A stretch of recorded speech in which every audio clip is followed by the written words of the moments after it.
इस वीडियो में हम बात करेंगे मोनोपोली के बारे में। मोनोपोली क्या होता है, उसके फीचर्स और उसके टाइप्स हम डिटेल में डिस्कस करेंगे इस वीडियो में। इसके पहले हमने परफेक्ट कंपटीशन क्या होता है और price determination under perfect competition वो डिस्कस किया है। तो अगर आपने लेक्चर 1 और लेक्चर 2 नहीं देखा है तो आप देख लीजिए, फिर उसके बाद इस वीडियो को कंटिन्यू कीजिए सो दैट आपको और अच्छे से समझ में आए। ठीक है, अगर आपको सिर्फ मोनोपोली समझ में नहीं आया है तो ये वीडियो देख लीजिए, आपको समझ में आ जाएगा मोनोपोली। मैं आपको याद भी करवा दूंगा, बस आप अपने साथ नोटबुक पेन पेंसिल लेके रखिएगा, जो मैं समझाऊंगा उसको लिख के रखिए। ठीक है, तो आपको और अच्छे से याद हो जाएगा। नाउ अब सबसे पहले हम लोग डिस्कस करते हैं मोनोपोली क्या होता है। ठीक है, अब मोनोपोली अगर हमको समझना है तो हमको एक चीज समझना पड़ेगा कि ये जो मोनोपोली है, मोनोपोली मतलब क्या होता है, मैं आपको लिख के बता देता हूं ताकि आप समझ। मोनोपोली मतलब होता है सिंगल सेलर। सिंगल सेलर जो क्या करता है, पूरे मार्केट को कंट्रोल करता है। जो क्या करता है, पूरे मार्केट को कंट्रोल करता है। ठीक है, जैसे एग्जांपल के तौर पे इंडियन रेलवे है, या कोई टाटा कंपनी है, रिलायंस कंपनी है, या गल्फ कंट्री जो ऑयल प्रोड्यूसिंग कंट्री है, तो वहां पे क्या है, एक ही सेलर जो है वो पर्टिकुलर प्रोडक्ट बेच रहा है, उसके और कोई दूसरा उसका कोई क्लोज सब्स्टिट्यूट नहीं है। ठीक है, तो मोनोपोली जो है उसका मतलब क्या होता है, सिंगल सेलर जो क्या करता है, पूरे मार्केट पे कंट्रोल करता है। ठीक है, नाउ अब हम लोग थोड़ा बुक का पढ़ लेते हैं। ये आपको इसलिए बताया ताकि आपको याद रहे कि मोनोपोली क्या होता है। ठीक है, अब हम लोग समझते हैं। देखो, द टर्म मोनोपोली, अगर हम लोग मोनोपोली की बात करें, ये जो टर्म मोनोपोली है वो डिराइड हुआ है, कहां से है, डिराइड हुआ है ग्रीक वर्ड से डिराइड हुआ। एक मोनो और दूसरा क्या है, पॉली। अब देखो, मोनो मतलब क्या होता है, सिंगल होता है, और पॉली मतलब क्या होता है, सेलर होता है। तो अब इसका मतलब क्या हुआ, मोनोपोली एक ऐसा मार्केट है जहां पे market in which there is only one seller. There is only मतलब एक ऐसा मार्केट है, उस मार्केट में ओनली वन सेलर क्या करता है, कंट्रोल करता है इंटायर मार्केट सप्लाई को, क्या करके, सेम प्रोडक्ट जो supplying for a product, supply for a product. ठीक है, which has no close substitute, मतलब ऐसा प्रोडक्ट जो वो सेल करता है उसका कोई क्लोज सब्स्टिट्यूट नहीं है। मतलब ऐसा प्रोडक्ट सप्लाई करता है उसका कोई क्लोज सब्स्टिट्यूट नहीं। जैसे एग्जांपल के तौर पे अगर हम लोग जो है इंडियन रेलवे की बात करें तो इंडियन रेलवे का कोई सब्स्टिट्यूट नहीं है। ठीक है, दूसरा एग्जांपल बात करें, जैसे हमने बताया कि गल्फ कंट्री जहां पे ऑयल कंट्री पर नेचुरल जो जमीन से ऑयल निकलता है उनको मोनोपोली है। एग्जाम्पल के तौर पे हम लोग बात करें, जैसे मान लीजिए टाटा का कोई एक कार है, उसके जैसा कोई दूसरा नहीं प्रोड्यूस कर रहा है तो उनको मोनोपोली हो गया। ठीक है, जैसे आईफोन है तो उसका मोनोपोली है, that's why they are selling 80,000 और 50,000 90,000। ठीक है, 1 लाख में वैसा बेच रहे हो लोग, क्यों, because they have a monopoly. ठीक है, एंड्रॉइड फोन का नहीं है मोनोपोली, क्यों, क्योंकि उसका सब्स्टिट्यूट अवेलेबल है। ठीक है, तो कोई ऐसा प्रोडक्ट जिसका कोई सब्स्टिट्यूट नहीं अवेलेबल है वो प्रोडक्ट सप्लाई करता है, तब उसको मोनोपोली टैग मिलता है, क्योंकि वही एक सेलर क्या करता है, पूरे मार्केट को कंट्रोल करता है। जैसे फेविकॉल का अगर आप एग्जांपल देखोगे तो वो भी एक कंपनी है जो मार्केट में ऑलमोस्ट 80% मोनोपोली है। ठीक है, जैसे अगर आप पॉलीकैब का देखोगे तो वो भी मार्केट के अंदर बहुत सारा मोनोपोली है। ठीक है, तो ऐसे बहुत सारी कंपनी है जो प्रोडक्ट जो सर्विसेज देती है, वैसा उसका कोई दूसरा कंपनी सब्स्टिट्यूट नहीं है उसका कोई, तो उस केस में उसको क्या मिल जाता है, मोनोपोली मिल जाता है। ठीक है, तो आप यहां से क्या समझे कि सर हम ये समझे कि मोनोपोली मतलब होता है सिंगल सेलर जो क्या करता है, पूरे मार्केट को कंट्रोल करता है। ठीक है, नाउ अब आप बताओगे कि मोनोपोली जो वर्ड है वो आया है ग्रीक से, और ग्रीक एक लैंग्वेज है, एक जो है बोल सकते कंट्री है जहां से वर्ड आया है। और मोनो मतलब होता है, मोनो मतलब सिंगल, पॉली मतलब सेलर, तो मोनोपोली क्या हो गया, सिंगल सेलर हो गया। नाउ तो मोनोपोली जो है इकोनॉमी के अंदर, ध्यान से सुनिएगा, लिख लीजिए, मोनोपोली जो है एक टाइप का मार्केट है। मोनोपोली क्या है, एक टाइप का मार्केट है, कहां पे, हमारे इकोनॉमी के अंदर, जहां पे एक सेलर क्या करता है, पूरे मार्केट को कंट्रोल करता है। कंट्रोल कैसे करता है, कंट्रोल कैसे करता है, बताओ, कंट्रोल कैसे करता है, पूरे मार्केट में वो प्रोडक्ट को सप्लाई करता है जिसका कोई सब्स्टिट्यूट नहीं है। अंडरस्टूड, बोलो सर, समझ में आया कि नहीं समझ में आया? यस सर, क्या हम एक लाइन एग्जाम में लिख के आएंगे? सर लिख के आएंगे ना, मोनोपोली मतलब होता है single seller who control the market supply. फिर आप लिखोगे monopoly word derive from Greek word mono which mean single, poly which mean seller, so monopoly is a single seller. Now understood. ठीक है, यहाँ पे एक डेफिनेशन है वो भी आप पढ़ सकते हो। देखो इसमें चेम्बरलिन का डेफिनेशन है, क्या बोल रहे हैं, मोनोपोली जो है refers to a single firm which has which has control over the supply of the product which has no close substitute. तो यहाँ पे चेम्बरलिन जो इकोनॉमिक्स है वो भी उसका भी क्या कहना है, ये जो मोनोपोली है उसका मतलब क्या होता है, सिंगल फॉर्म होता है, मतलब एक ही कंपनी एक ही बिजनेस है, ठीक है, एक ही कंपनी है जो प्रोडक्ट बना रहा है, इसकी वजह से जिसको क्या है कंट्रोल है, किस पे कंट्रोल है, over the supply of the product, जो प्रोडक्ट सप्लाई कर रहा है उसके ऊपर पूरा कंट्रोल है, जिस प्रोडक्ट का कोई सब्स्टिट्यूट नहीं है, जिस प्रोडक्ट का कोई सब्स्टिट्यूट नहीं है। समझा कि नहीं समझा, तो आप ये डेफिनेशन भी लिख सकते हो ना। अब इसका हम लोग पढ़ेंगे फीचर्स। ना features is become very simple. देखो सिंगल सेलर, मोनोपोली मार्केट ही क्या है, मोनोपोली वर्ड ही क्या है, मोनोपोली मतलब सिंगल सेलर। सो मोनोपोली एक ऐसा मार्केट है जहां पे सिंगल सेलर क्या करता है, पूरे मार्केट को कंट्रोल करता है। तो जो आपने मीनिंग में लिखा है ना वही यहाँ पे फीचर्स में आप लिख सकते हो, कोई प्रॉब्लम नहीं है, ठीक है। देखो यहाँ पे क्या लिखा है, in monopoly there is no competition. Monopoly के अंदर कोई कॉम्पिटिशन होगा ही नहीं ना, क्यों नहीं होगा कॉम्पिटिशन, क्योंकि इसका कोई सब्स्टिट्यूट है ही नहीं। भाई अगर रेडमी की बात करें तो वीवो कॉम्पिटिशन में है ना, वीवो को छोड़ दो, हम लोग और भी बहुत सारे, मोटो वाला कंपटीशन में है, फिर उसके बाद जो है और कौन सा, रियलमी कंपटीशन है, वन प्लस कंपटीशन है, सैमसंग कंपटीशन, एक दूसरे कंपटीशन है ना। लेकिन अगर कोई ऐसा product iPhone, they does not have any competitor है, लेकिन वो है नहीं वैसा जैसा प्रोडक्ट बनाता सर्विसेज। चलो हम लोग अगर बोलते हैं वहां पे थोड़ा सा बोल सकते हैं कि सैमसंग कॉम्पिटिट करता, बट कुछ ऐसे प्रोडक्ट है जो कॉम्पिटिशन नहीं कर सकता उसका, तो अब उसका क्या होगा, कंप्लीट कंट्रोल होगा, कोई उसका कंपटीशन है ही नहीं, इसीलिए आईफोन के जो प्राइसेस होते ज़्यादा होते हैं। अब इंडियन रेलवे है तो देख लीजिए कंपटीशन है, इंडियन रेलवे क्या करता है, खुद से प्राइस इंक्रीज डिक्रीज कर सकता है, उसका कोई कंपटीशन नहीं है, ठीक है। इवन जो कार मैन्युफैक्चरिंग कंपनीज है या ऐसे बहुत सारे प्रोडक्ट हो सकते हैं जिसमें, जैसे मान लीजिए मेडिसिन के प्रोडक्ट हैं। अब जो मेडिसिन, जो डायबिटीज पेशेंट, जो डायबिटीज के लिए जो मेडिसिन जो बनते हैं उनको मोनोपोली है, वो क्या करते हैं, हायर रेट में प्राइस सेल करते हैं। हार्ट पेशेंट के जो मेडिसिन है उनके जो वो कंपनी है, वो एक ही कंपनी प्रोडक्ट बनाती है मेडिसिन, दूसरा कोई नहीं बनाता है। So they have a monopoly in that medicine, right. तो ऐसे वहां पे कंपटीशन नहीं होता है, डायबिटीज पेशेंट वही प्रोडक्ट खरीदेंगे, दूसरा कोई उनके पास ऑप्शन ही नहीं है, right. So they does not have any competition, ठीक है। As there is a one seller और वन प्रोड्यूसर और सेलर ऑफ द प्रोडक्ट, उस प्रोडक्ट का एक ही सेलर है, प्रोडक्ट बनाता है, ठीक है। But the number of buyers is large, मतलब इसके अंदर खरीदने वाले, सर्विस लेने वाले बहुत ज्यादा होते हैं, लेकिन प्रोडक्ट बनाने वाला क्या होता है, एक होता है। तो मैंने 2-3 एग्जांपल दिया, मेडिसिन का एग्जांपल दिया, कार का एग्जांपल दिया, इंडियन रेलवे का एग्जांपल दिया, ऑयल प्रोड्यूसिंग का एग्जांपल दिया, ये सारे क्या है, एक ही सेलर है, एग्जांपल जो मैंने दिया, और वो प्रोडक्ट ऐसे बना रहे हैं जो कोई उसका कोई सब्स्टिट्यूट नहीं है, ठीक है। अब मान लीजिए कोई कंट्री है, भाई ऑयल के बगैर, वो ऑयल नेचुरल गैस को उसके बगैर वो टिक ही नहीं सकता है, ऑयल तो उसको खरीदना पड़ेगा किसी न किसी कंट्री से। अपना इंडिया वाला तो डिपेंडेंट होना ही पड़ेगा, क्योंकि अपना पूरा सेक्टर, एनर्जी, पावर सेक्टर सब उससे सब चल रहा है, इतना ट्रांसपोर्टेशन, अगर वो हम खरीदना बंद कर दिए तो हमारे सारे सेक्टर्स बंद हो जाएंगे। तो we have to buy that, तो अब उसका कोई सब्स्टिट्यूट नहीं है, तो हमको वही चीज खरीदना पड़ेगा, राइट। अंडरस्टूड, आई होप आपको समझ में आ गया होगा सिंगल सेलर। ये मैंने बहुत ज्यादा एक्सप्लेन कर दिया बीकॉम की तरह, बट फिर भी आपको कंसेप्ट क्लियर करने के लिए एक्सप्लेन किया। नाउ सेकेंड पॉइंट क्या है, क्लोज सब्स्टिट्यूट।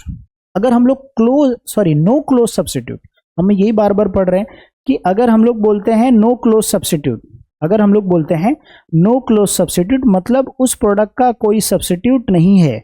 जैसे 5 रुपए का लेच का चिप्स का डायमंड के चिप्स में है सब्स्टिट्यूट, अगर डायमंड का चिप्स नहीं है तो हल्दीराम का चिप्स है, वो नहीं है तो कोई और ब्रांड का है, लेकिन सब्स्टिट्यूट है ना। तो जिसका सब्स्टिट्यूट होता है वो क्लोज सब्स्टिट्यूट होता है, जिसका क्लोज सब्स्टिट्यूट नहीं होता उसको क्या आ जाता है, नो क्लोज सब्स्टिट्यूट। मतलब ऐसा सर्विस जिसका कोई सब्स्टिट्यूट नहीं है, जिसका कोई रिप्लेसमेंट नहीं है, ठीक है। Now there are no close substitute for the product of the monopolist. ये जो मोनोपोलिस्ट होता है, जो मोनोपोली मार्केट के अंदर जो सेलर होता है उसको हम लोग मोनोपोलिस्ट बोलते हैं। तो जो सेलर होता है मोनोपोली के अंदर, उस जो प्रोडक्ट वो बना रहा है उस प्रोडक्ट का कोई सब्स्टिट्यूट नहीं है, उसके जैसा हूबहू कोई दूसरा प्रोडक्ट नहीं है, ठीक है।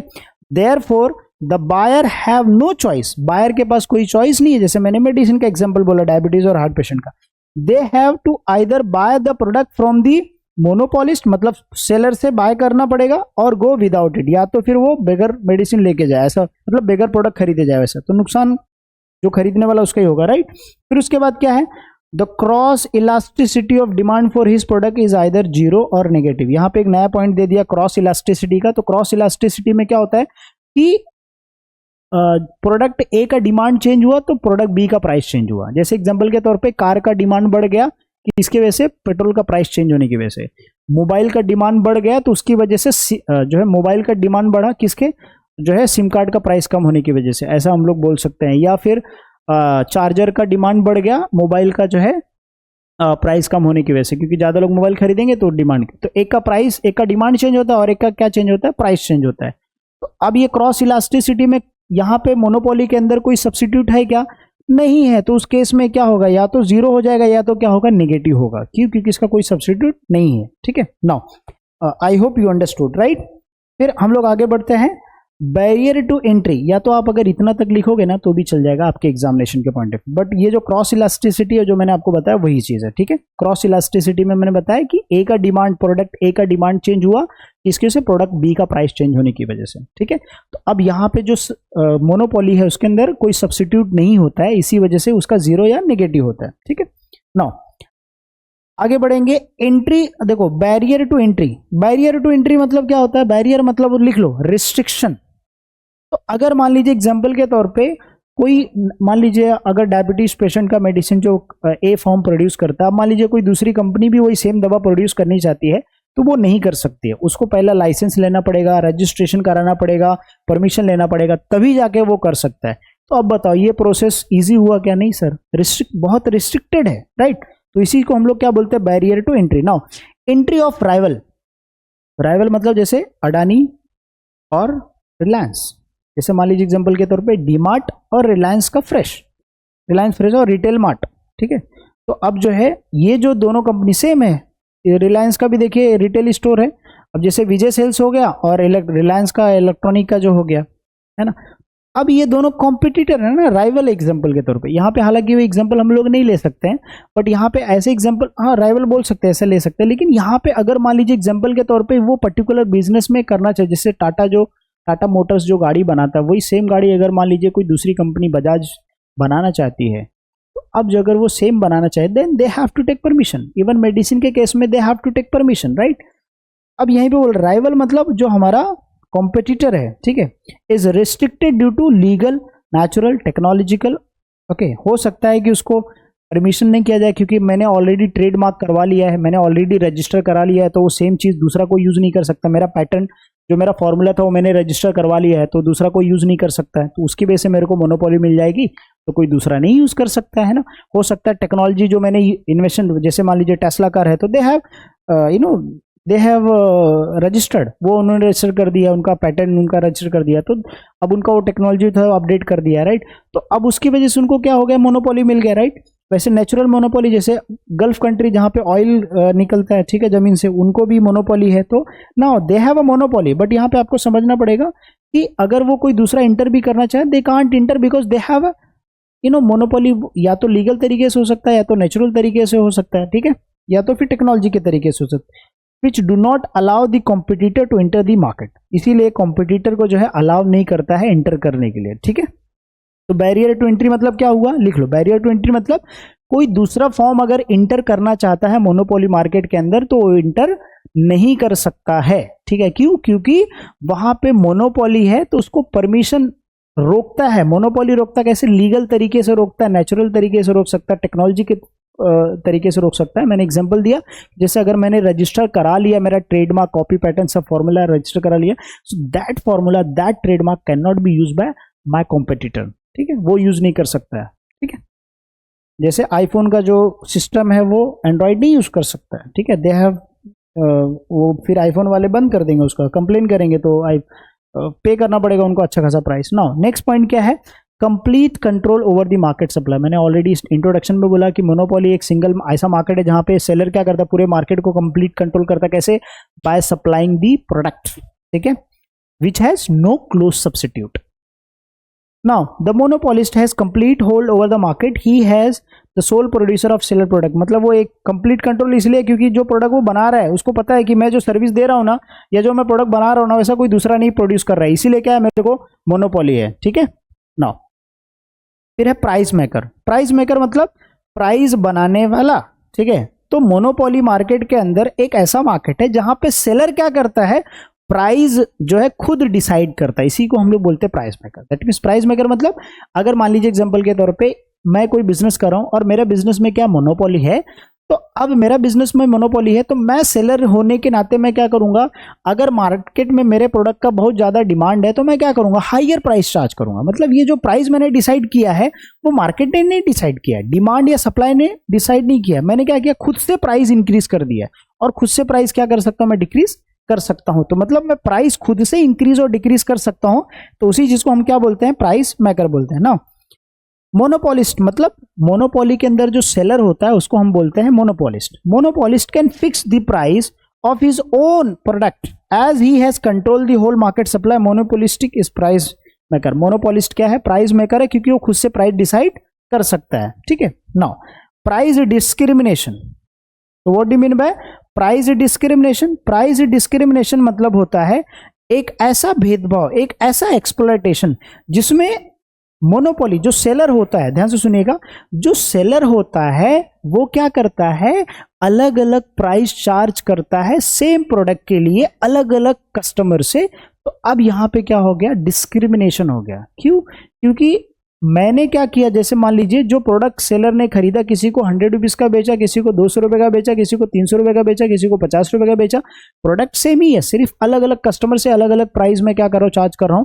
तो मोनोपोली जब क्या करता है, सेम प्रोडक्ट के लिए अलग अलग प्राइस चार्ज करता है अलग अलग कस्टमर से, उसको हम कहते हैं प्राइस डिस्क्रिमिनेशन। लिख लीजिएगा, प्राइस डिस्क्रिमिनेशन मतलब जब सेलर क्या करता है, अलग अलग प्राइस चार्ज करता है अलग अलग कस्टमर से सेम प्रोडक्ट के लिए, उसको हम क्या कहते हैं, प्राइस डिस्क्रिमिनेशन कहते हैं। नाउ देखो, monopolist being a price maker, he can charge different price to the different consumers for the same product. Same product के लिए अलग अलग प्राइस चार्ज कर रहा है, right, on the basis of time place. हो सकता है कि टाइम की वजह से डिफर कर रहा है भाई, है ना। मॉर्निंग में क्या कर रहा हो, अभी जैसे वेजिटेबल, ऐसा हम लोग एग्जांपल नहीं ले सकते, बट समझाने के लिए मैं आपको एग्जांपल दे रहा हूँ। भाई दुकान वाला है तो सुबह में क्या कर रहा है, 200 रुपए का बेच रहा है, रात में दुकान बंद करते समय 50 रुपए का बेच रहा है ना, वैसे कर सकता है, राइट।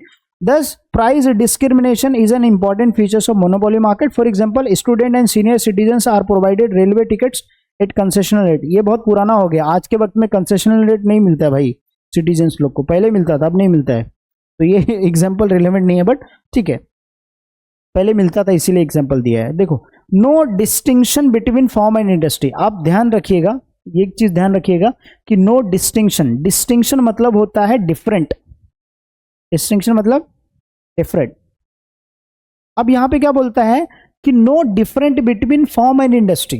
तो आप ये समझिए पहले, फॉर्म मतलब क्या होता है, सिंगल कंपनी होती है, ठीक है, सिंगल कंपनी। सर इंडस्ट्री क्या होती है, एसोसिएशन होता है। क्या होता है, एसोसिएशन। जैसे एग्जांपल मान लीजिए, जैसे अगर मैं बोलता हूं अल्ट्राटेक सीमेंट कंपनी, तो ये क्या है, फॉर्म है। क्या है, फॉर्म है। लेकिन अगर सीमेंट बनाने का पूरा जो एसोसिएशन है, जिसके अंदर 50 कंपनी आती है, तो वो क्या हो जाएगा, इंडस्ट्री हो जाएगा। समझे कि नहीं समझे? जैसे मान लीजिए एग्जांपल के तौर पे, अगर मैं ब्रिटानिया कंपनी का नाम ले रहा हूं, तो ये क्या हो गया, फर्म हो गया। लेकिन अगर ऐसे बहुत सारी कंपनी है जो बिस्किट बनाती है, चिप्स बनाती है, ठीक है, या डेली कंज्यूमर प्रोडक्ट बनाती है, तो उन सब मिला के क्या बन गया, इंडस्ट्री बन गया। मतलब क्या समझा आपको कि अगर फर्म की बात करूंगा तो वहां पे एक कंपनी की बात हो रही है, और इंडस्ट्री की बात करूंगा तो सेम प्रोडक्ट को बनाने के लिए बहुत सारे अलग अलग कंपनीज होते हैं। जैसे सीमेंट इंडस्ट्री का आप एग्जाम्पल लिख सकते हो, ठीक है। सीमेंट कंपनी का अगर मैं बोल रहा हूं कि अल्ट्राटेक, तो दैट विल बी फॉर्म, और सभी सीमेंट कंपनी को मिला के एक एसोसिएशन बन गया। सभी सीमेंट कंपनी को, अगर मैं सभी सीमेंट कंपनी के बारे में बात करूं तो वो क्या हो जाएगा, सीमेंट इंडस्ट्री हो जाएगा। अगर मैं एक कंपनी की बात करूंगा तो फॉर्म हो जाएगा, सीमेंट इंडस्ट्री मतलब जितने भी सीमेंट बनाने वाली कंपनी है वो सब आ जाएगी उसके। बात समझा कि नहीं समझा? हाँ सर समझा ना। इसीलिए क्या है कि मोनोपोली के अंदर कोई सब्सिट्यूट नहीं है, मतलब उसके जैसा कोई दूसरा प्रोडक्ट नहीं बना रहा है। सीमेंट के जगह पे तो भाई सीमेंट कंपनी में एक अल्ट्राटेक है, और भी बहुत सारी सीमेंट कंपनी है ना, तो वो भी सीमेंट बना रही है। लेकिन यहाँ पे क्या हो रहा है कि मोनोपोली के अंदर कोई दूसरा सब्सिट्यूट प्रोडक्ट है नहीं, कोई बना ही नहीं रहा है। तो मोनोपोली के अंदर जो सेलर है, जो मोनोपोली मार्केट है, उसके अंदर वही क्या फॉर्म है और वही क्या इंडस्ट्री है, दोनों में डिफरेंस नहीं है। क्यों? क्योंकि उसका कोई क्लोज सब्सिट्यूट है ही नहीं, राइट। दैट मीन्स कोई डिफरेंस नहीं है, वही फॉर्म है और वही क्या इंडस्ट्री है। मतलब वही क्या कर रहा है, एक इंडिविजुअल कंपनी है, और वही क्या पूरे मार्केट का इंडस्ट्री है, because is controlling that whole market supply, right. देखो यहां पे क्या लिखा है, monopolistic is a sole seller and producer of the product, a monopoly firm itself as a industry. Monopoly के अंदर क्या है, वो सेलर भी है इंडिविजुअल कंपनी भी है और पूरा इंडस्ट्री भी है, दोनों क्या है, इसीलिए क्या है, no difference between firm and industry. So I hope you understand what is the features of जो है मोनोपोली. नाउ अब हम लोग टाइप्स डिस्कस कर लेते हैं. टाइप्स में पहले डिस्कस करेंगे प्राइवेट मोनोपोली. प्राइवेट मोनोपोली क्या होता है, जब कोई प्राइवेट पर्सन क्या करता है, ओन्ड करता है. अभी मोनोपोली आपको समझा, एक ऐसा मार्केट जहां पे इंडिविजुअल सेलर क्या करता है, पूरे मार्केट को कंट्रोल करता है. तो अगर प्राइवेट मोनोपोली में बोलता हूं, मतलब ऐसा मोनोपोली जो प्राइवेट पर्सन कंट्रोल करता है. जैसे मान लीजिए रिलायंस इंडस्ट्री हो गया, टाटा कंपनी हो गया, अगर ये पूरे मार्केट को कंट्रोल कर रहे हैं तो ये क्या हो जाएगा, प्राइवेट मोनोपोली हो जाएगा. ठीक है ना. देखो, व्हेन इंडिविजुअल्स और प्राइवेट बॉडी, व्हेन इंडिविजुअल्स और private body control a monopoly firm, it is known as private firm. For example, Tata group, Reliance का भी लिख सकते हैं आप. ठीक है, तो ये प्राइवेट मोनोपोली हो गया. प्राइवेट क्योंकि प्राइवेट पर्सन कर रहा है, यहाँ पे गवर्नमेंट का इन्वॉल्वमेंट नहीं है. अगर वो गवर्नमेंट का इन्वॉल्वमेंट है तो उसको हम लोग क्या बोलेंगे, पब्लिक मोनोपोली. पब्लिक मोनोपोली मतलब जहां पे गवर्नमेंट क्या करता है, कंट्रोल करता है, उसको पब्लिक मोनोपोली बोलते हैं. देखो, when the production is solely owned and controlled and operated by the government, अगर सिर्फ और सिर्फ गवर्नमेंट क्या कर रहा है, पूरा ओन्ड और कंट्रोल कर रहा है, उसको हम क्या कहते हैं, पब्लिक मोनोपोली कहते हैं. ठीक है. Now it's usually welfare oriented, मतलब लोगों के सर्विस के लिए बोल सकते हैं हम लोग. ठीक है. For example Indian railways.